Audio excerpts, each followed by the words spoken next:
Hi everyone. In today's video, we will show how simple it is to connect Zoho Books with Authorized.net. Linking these platforms lets us securely accept online payments, automatically record transactions, and make accounting easier. Let's get started. On the Zoho Books dashboard, we go to Settings. To open Settings, just click the Settings icon in the upper right corner. Once in Settings, we go to our profile. In the Profile section, click this tab. Scroll down to Online Payments. Click this option. Next, click Payment Gateways.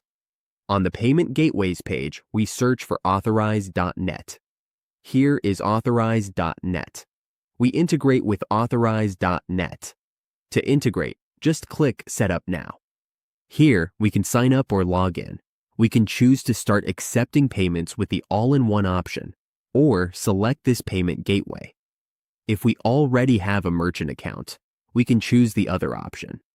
Let's wait for this to load. Once we have our account, we enter our login ID, transaction ID, and public key. If we already have these credentials, enter them here. When finished, just click Save, and the integration with Authorized.net is complete. This is a quick overview of how easy it is to connect Zoho Books with Authorized.net. With the right setup and API credentials, we can simplify payments and keep our financial records accurate and up to date.